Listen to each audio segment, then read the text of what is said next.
শরীয়তপুর জেলা শাখা কর্তৃক আয়োজিত আজকের এই বিশাল গণসমাবেশের সম্মানিত সভাপতি, আজকের এই গণসমাবেশের প্রধান মেহমান, বাংলার 18 কোটি মানুষের হৃদয়ের স্পন্দন আল্লামা মামুনুল হক সাহেব সহ বিভিন্ন ইসলামী রাজনৈতিক দলের প্রধান, মঞ্চে উপবিষ্ট উলামায়ে কেরাম, সামনে উপবিষ্ট প্রিয় শরীয়তপুরবাসী, আসসালামু আলাইকুম রহমতুল্লাহ। ওয়ালাইকুম আসসালাম। আপনারা নিশ্চয়ই জানেন,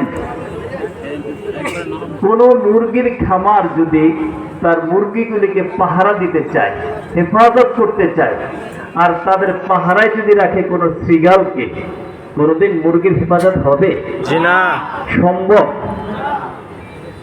পৃথিবীর ইতিহাস, বাংলাদেশের ইতিহাস, বাংলাদেশের স্বাধীনতা, সার্বভৌমত্ব, জনগণের শান্তি, জানমালের নিরাপত্তা যদি পেতে চাই, তাহলে এর রক্ষাকারী, এর পাহারাদার কি বলেন, ইসলামী শিক্ষায় শিক্ষিতদেরকে দরকার কিনা?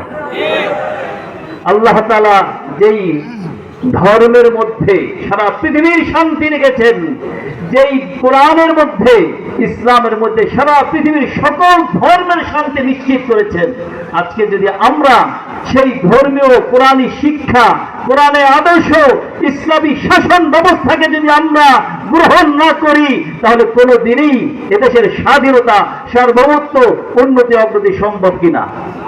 সুতরাং আমি বেশি কথা বলতে চাই না, এতটুকুই। আপনারা পিছনে অনেক দলের শাসন ব্যবস্থা দেখেছেন, ফুটপাতে জীবনে অনেক ঔষধ কিনেছেন।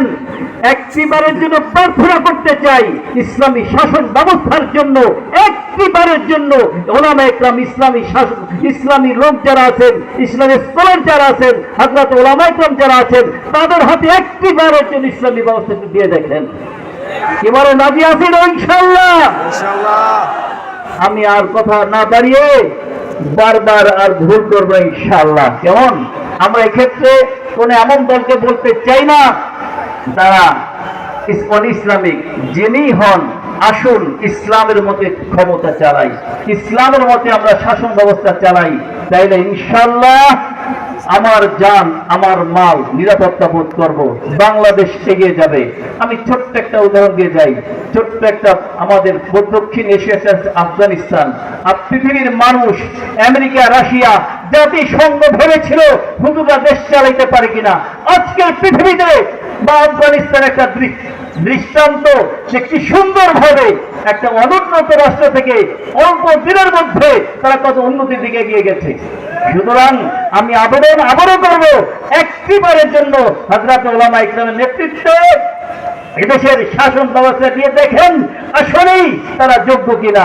সবাইকে ধন্যবাদ এবং শরীয়তপুর জমিয়ত উলামার পক্ষ থেকে আজকের এই মাহফিল এবং গণসমাবেশকে ধন্যবাদ। আসসালামু আলাইকুম।